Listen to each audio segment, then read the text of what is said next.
Olá, hoje é terça-feira, dia 9 de fevereiro de 2021. Eu sou o Gabriel Chianca e nós estamos reunidos aqui em mais um episódio do podcast do Grupo de Conjuntura.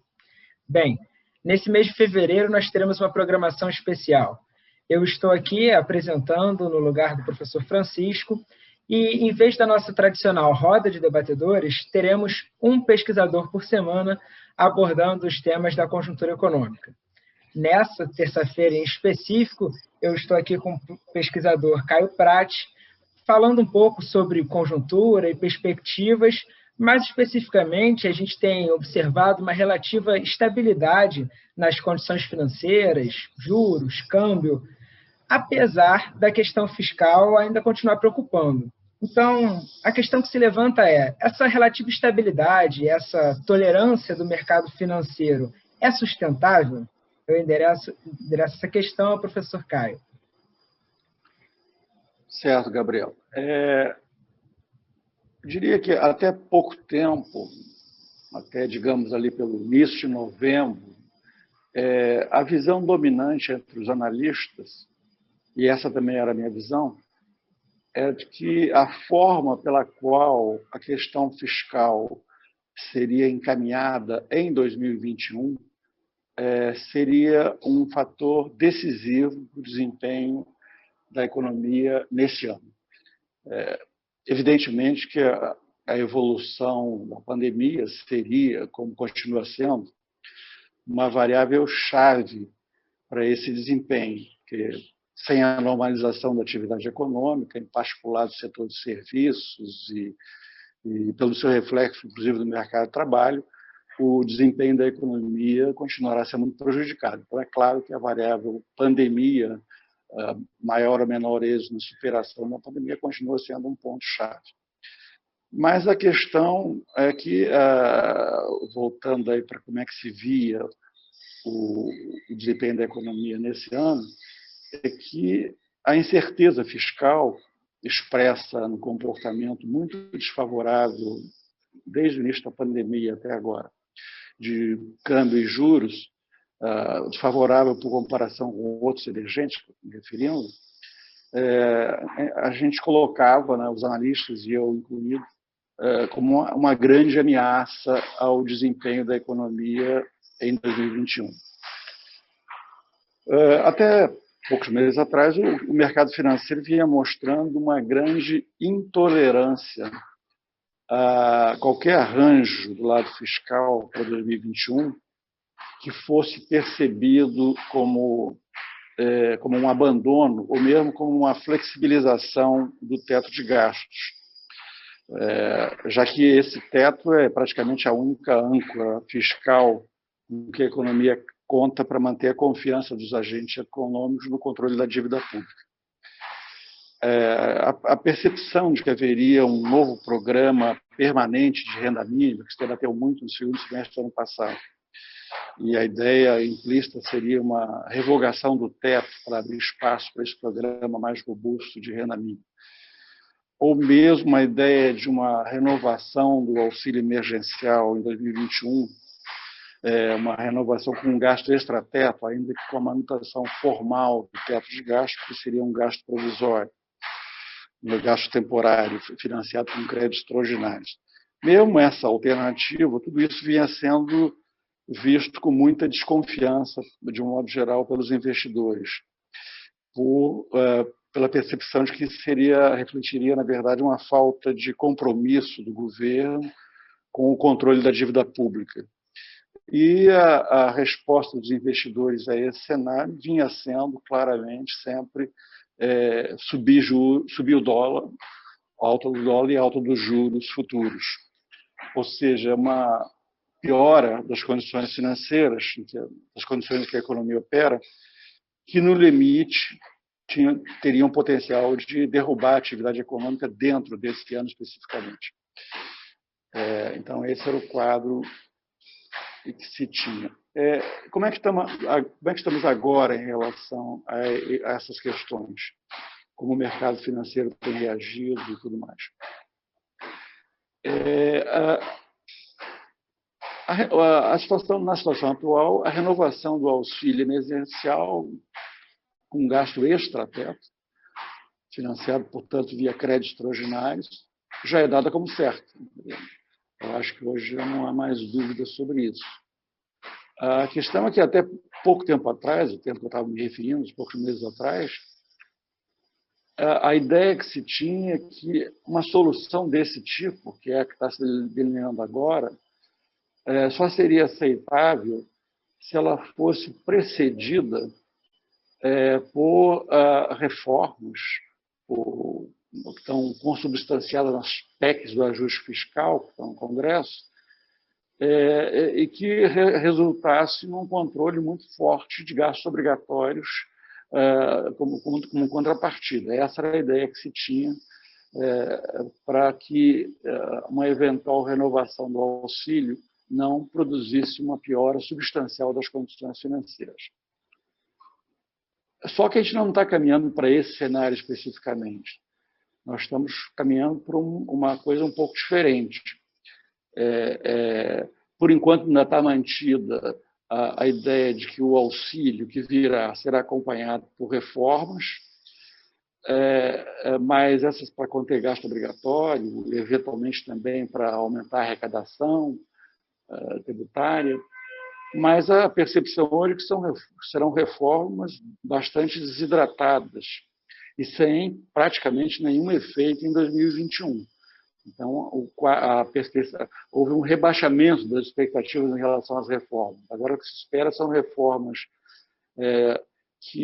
desidratadas e com efeitos a médio e longo prazo, a partir de 2022, na verdade. Só que, ao contrário do que o mercado vinha sinalizando até recentemente, o mercado financeiro não tem reagido tão negativamente assim a esse cenário que é bem diferente do que se imaginava como compatível com manter uma certa estabilidade das condições financeiras até pouco tempo atrás. É verdade que o mercado continua sendo sensível ao equacionamento da questão fiscal. E uma evidência disso é hoje, na verdade, até a hora que eu olhei, pelo menos não olhei muito recentemente, mas o mercado estava se mexendo negativamente, reagindo a uma declaração de ontem do novo presidente do Senado, o Rodrigo Pacheco, que defendeu que o auxílio emergencial venha já e não venha condicionado às reformas, que é exatamente o contrário do cenário que, de modo geral, os investidores, os analistas estão considerando como requisito para o auxílio ser bem recebido. Na colocação do Rodrigo Pacheco, o auxílio viria antes, não condicionado às reformas. Ele defende que haja reformas, mas as reformas viriam depois do auxílio e sem que se tenha nenhuma clareza, nem ele nem ninguém tem clareza de que reformas serão essas, na verdade. Então, seria uma coisa de um auxílio meio no escuro, meio sem maiores âncoras, na verdade. Uma promessa de reformas.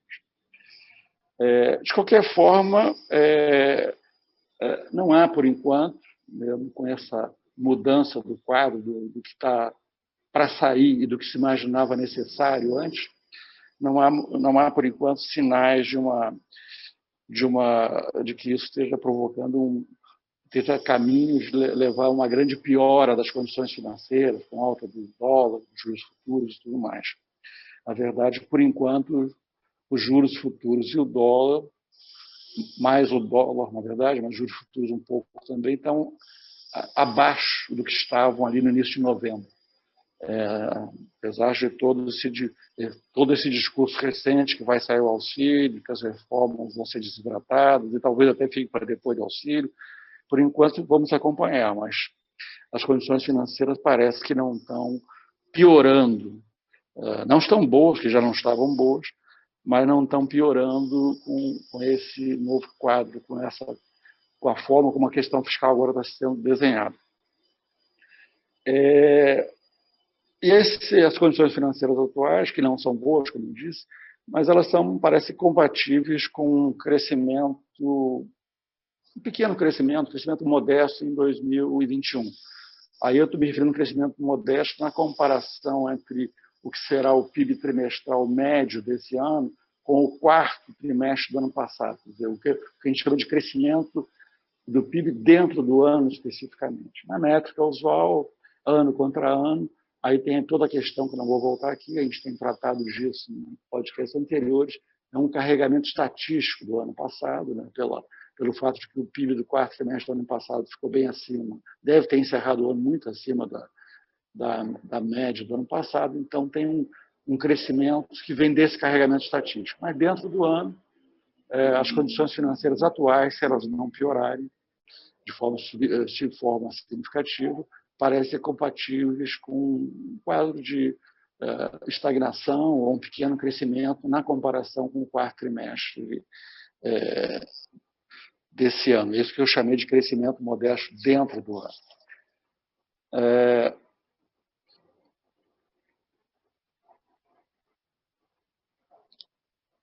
O que mudou no período recente para essa maior tolerância do mercado financeiro em relação à questão fiscal, como está se delineando? Eu destacaria 3 pontos, basicamente. O primeiro é o cenário externo. O cenário internacional mudou substancialmente a partir do início de 90, e hoje é feito o primeiro Biden, logo em seguida as vacinas, otimismo em relação ao crescimento da economia mundial nesse ano, que persiste apesar da incerteza com essas novas variantes do vírus, mas, por enquanto esse cenário está mantido. E esse cenário tem sido especialmente favorável para os emergentes, no sentido de que é um cenário de mais apetite por risco, que favorece muito os emergentes, preços de commodities em alta, então é um quadro que tem sido benéfico para as economias emergentes. Então, esse é um primeiro ponto, a maior tolerância em relação à questão fiscal se alimenta um pouco do cenário externo, que tem melhorado muito. Um segundo ponto, que é crucial para essa tolerância em relação ao auxílio que vai vir, é que a gente está numa segunda onda da Covid no Brasil. Quer dizer, nós estamos aí, nas últimas semanas, tem mantido um patamar de mortes aí diárias pela média móvel de 7 dias, que é o indicador que se usa mais, ao redor de 1.000 e poucas mortes por dia, o que é o patamar que foi atingido no auge da primeira onda. Então, a gente está numa segunda onda, a gente já tinha regredido nesse indicador no início de novembro para pouco mais de 300 mortes por dia e voltamos ao patamar lá do pico da primeira onda. Então, essa segunda onda ela torna mais aceitável para os agentes econômicos, os investidores de modo geral, que haja uma recriação, uma renovação do auxílio. E, sobretudo, também porque o mercado de trabalho ainda continua muito frágil, embora tenha havido uma melhora significativa na margem, o total de pessoas ocupadas pelo dado da PNAD, do IBGE, incluindo aí formais e informais, o conjunto todo de pessoas ocupadas ainda é quase 9 milhões abaixo do pré-pandemia. Então, o mercado de trabalho ainda frágil para esse contexto de segunda onda e tudo mais. Outra coisa que ajuda a tolerância em relação a esse auxílio, novo auxílio, é que supõe que vai ser um auxílio bem menor que o primeiro, do ano passado, e está mantida, por enquanto, a ideia de que, apesar da declaração do Rodrigo Pacheco de ontem, mas está mantida a ideia de que haverá reformas caminharão no sentido do ajuste fiscal com um impacto esperado positivo a partir do ano que vem. Que reformas serão essas? A ver. Eu, pessoalmente, não sou muito otimista, eu acho que vão ser bem desidratados, mas algum sinal provavelmente será dado. O terceiro ponto, que é um ponto que ainda não tem sido muito explorado pelos analistas e acho que não está tão no radar ainda dos investidores, do mercado financeiro, mas que gradualmente vai entrar mais em cena, me parece, e vai ajudar a evitar uma piora, pelo menos no futuro muito próximo, nos próximos meses, das condições financeiras, é o seguinte: é o desempenho fiscal em 2021.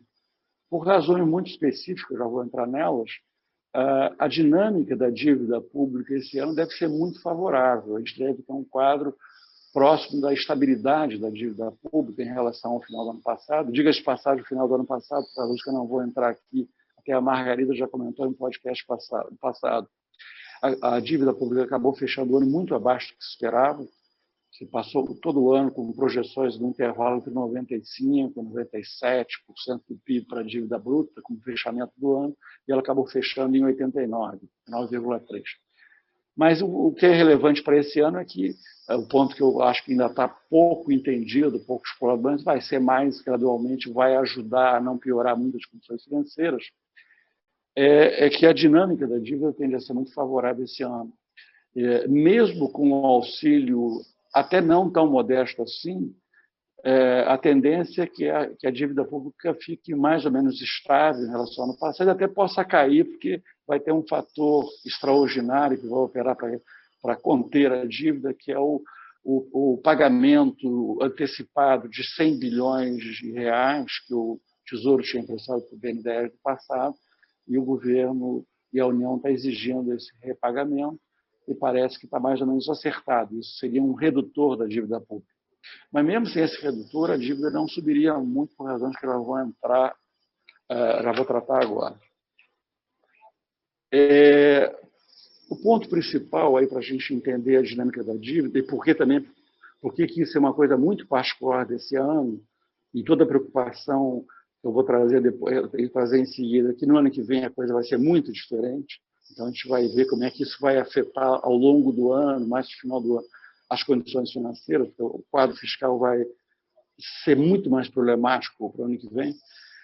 A questão principal para esse ano, quando a gente olha a dinâmica da dívida pública, uma coisa fundamental, uma variável crucial que a gente tem que ter sempre presente, porque isso é uma variável-chave para a trajetória da dívida pública, é a diferença entre a taxa de juros que incide sobre a dívida pública e a taxa de crescimento do PIB.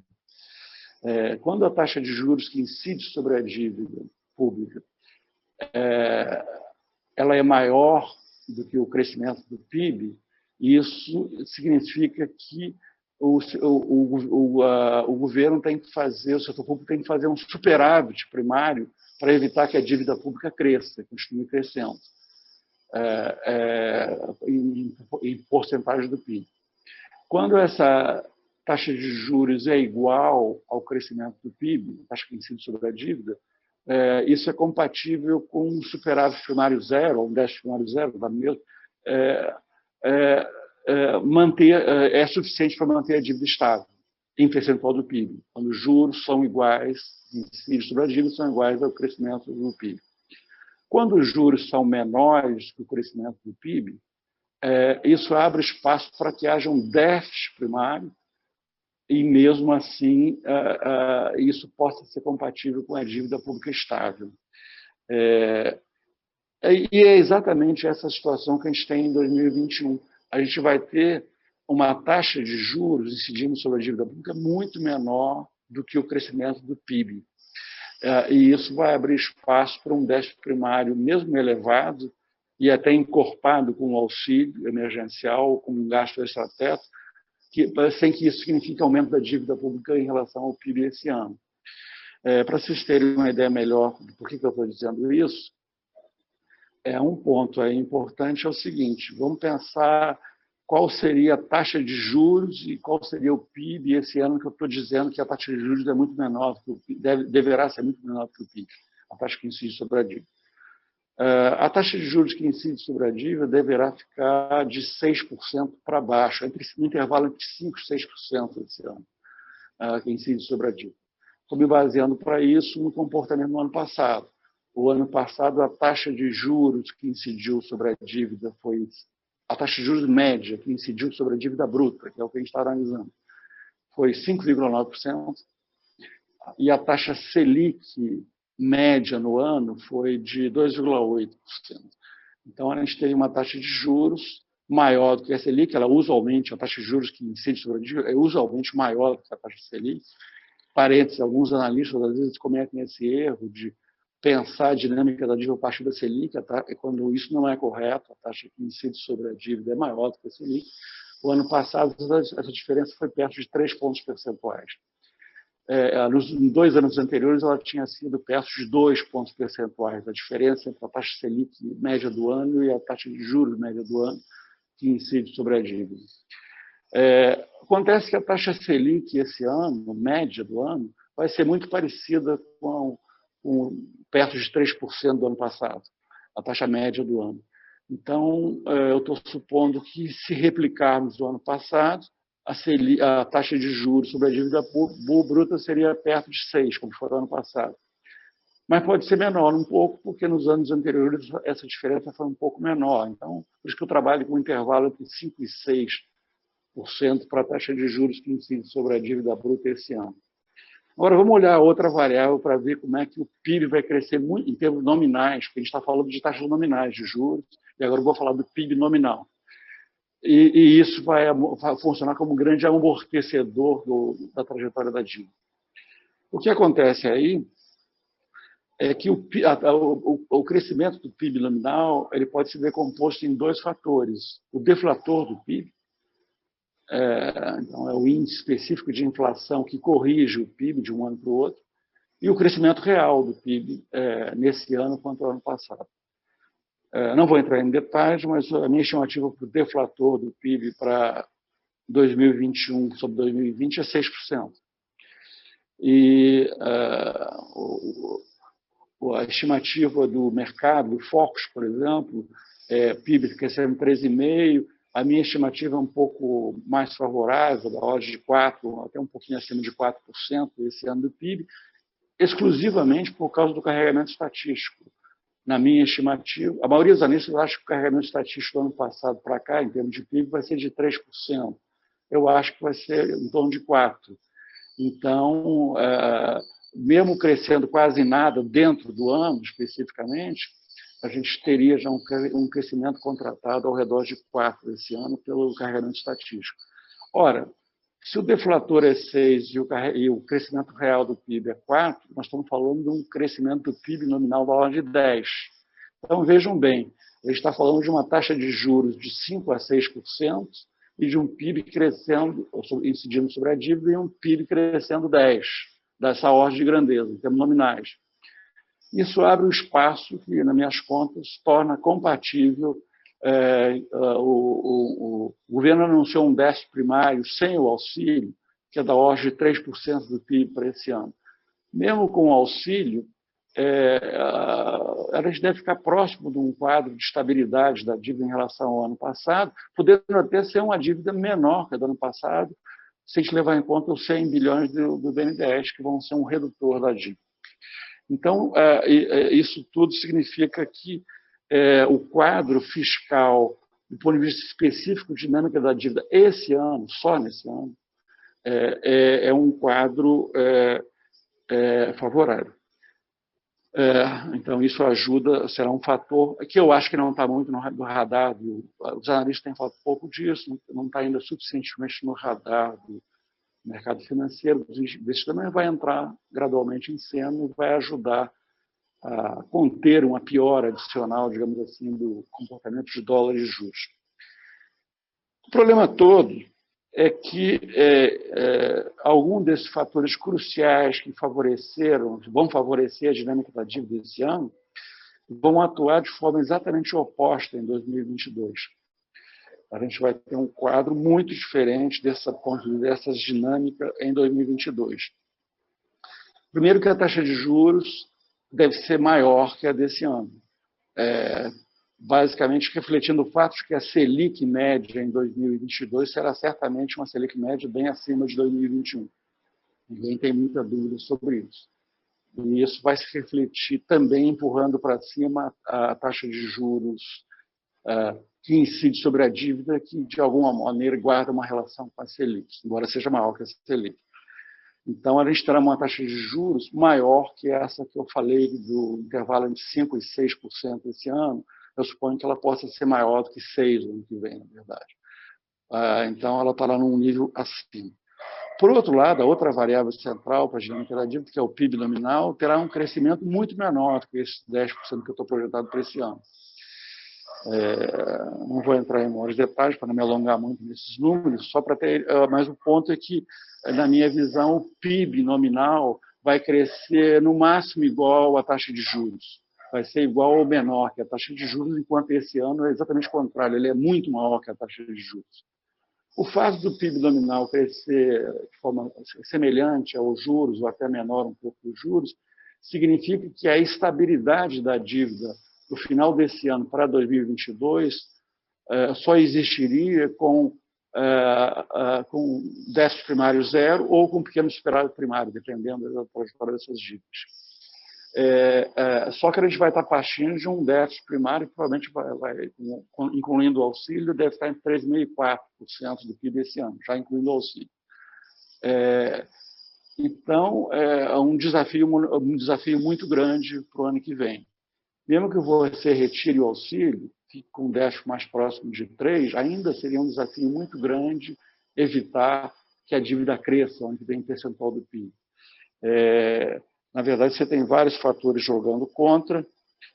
Por exemplo, esse ano, uma coisa que ajudou muito a conter a situação fiscal é que o teto dos gastos foi corrigido em relação ao ano passado em 2,1%, por causa da regra de correção do teto, que é a inflação até junho do ano anterior. Para 2022, o teto deve ser corrigido em no mínimo 6%, não em 2,1%. Então, isso vai tornar praticamente inviável que haja uma redução do gasto público em percentual do PIB no ano que vem.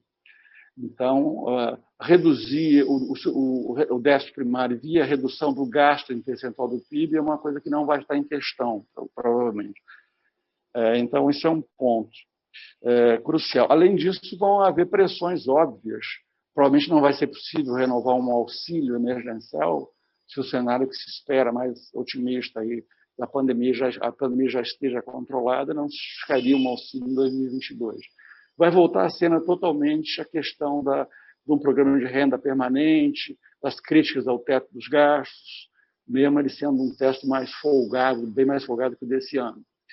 Então, a gente vai ter, à medida que a gente for se aproximando mais para os últimos meses desse ano, olhando para frente, a gente vai ter um cenário de dívida pública em alta no ano que vem, o teto de novo sobre ataque, para abrir espaço para um programa de renda mínima permanente e muita incerteza em relação a isso. Então, a questão-chave para essa incerteza não ser muito forte, para que não haja um quadro onde essa incerteza fiscal volte com muita força, ela que está no momento amortecida, esse quadro vai depender essencialmente do encaminhamento das reformas a partir de agora, sendo que esse ano é um horizonte, o tempo para essas reformas é curto, porque a partir de outubro, novembro desse ano, é impensável qualquer reforma que envolva medidas impopulares, que já estamos na boca do ano eleitoral de 2022. Então, se eu tendo a ser pessimista com a reforma desde já, eu acho que o meu pessimismo aí é total com qualquer coisa que aconteça depois de outubro, novembro. Eu acho que nada de minimamente impopular vai ser tomado e toda reforma contraria algum grupo específico de interesse, impopular em vários sentidos. Então, a gente tem um quadro que, se as reformas não caminharem bem, e infelizmente eu sou pessimista das reformas desse ano, a questão da incerteza fiscal vai voltar com muita força, vai recrudescer mais para o final do ano, gerando uma enorme incerteza sobre o desempenho da economia no ano seguinte, pelo seu impacto potencial no juros, no câmbio e todas as variáveis cruciais para o desempenho da economia.